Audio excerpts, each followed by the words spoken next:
vitamins. Ani, anong sakit ng anak mo, Ani? Anong sakit? Ano po siya, inborn po yun siya, na special child. Yung may diferensya yung utak niya, tapos hindi siya makatayo, hindi siya salita. Kaya yun po talagang malaking problema Ano kailangan mo nung una? Ano kailangan niya? Wheelchair. Wheelchair po, para po sige, sagutan namin yung wheelchair. Bibigyan ka namin ng wheelchair. Mo, ha? Salamat po. Ano pa? Ang anak po niya ay mayroong cerebral palsy. Oo. At saka po, 12 years po kami nagsasama na pamilya ko. For the first time po ko silang iiwan. For the first time po ko silang iiwan na magpapasko. At saka birthday niya, paalis ako. Sino mag-aalaga sa kanya? Yung asawa ko po, 4 po yung anak ko.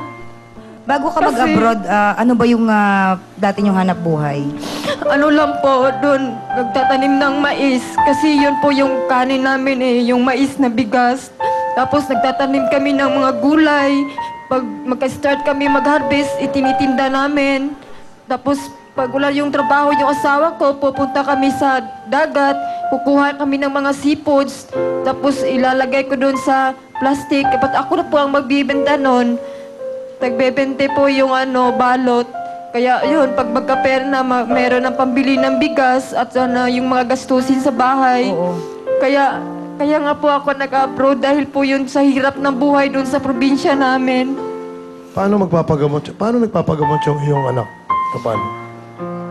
Nung nandun po kami sa Davao, nakatira nung una, ginawa ko na po yung lahat na pumunta doon sa mga foundation para ma-check up siya. Tapos yun, nung nadala siya sa Davao Doc, sinabi ng doktor na no treatment na talaga.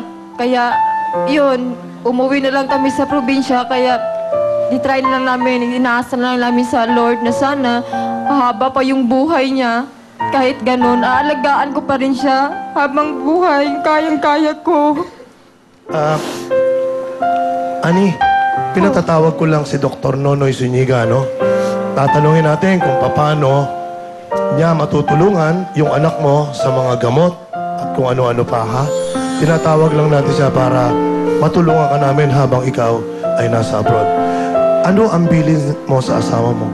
Yung message po sa asawa ko na sana aalagaan niya po yung mga anak ko, ang mga anak natin habang nandun po ako sa abroad nagtatrabaho.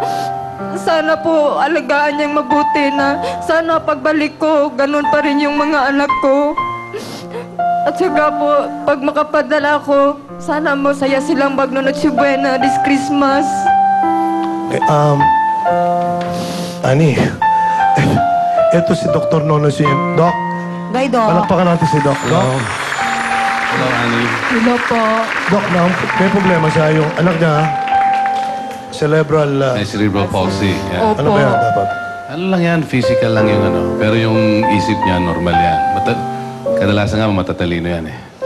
Pero yung itsura lang, siguro may konting deformities. Pero yung may mga medisina kayo dito, no? Wala po. Panggastos. Wala pa. Wala. O yun ang pino-worry niyo, di ba? Opo. Abroad kayo. Huwag na kayo problema. Kami na mag-aasikaso dito lahat ito. Para relax kayo sa abroad. Ha? Ayan, si Dr. Zuniga. Galing. Ayan. Doc, salamat, ha? Para Okay. makapag-concentrate siya sa kanyang hanap buhay doon, ha? At saka lagi mong tatandaan, lagi tayo magdadasal kahit sa tayo naroon, ha? Opo. Para sa ating mga pamilya.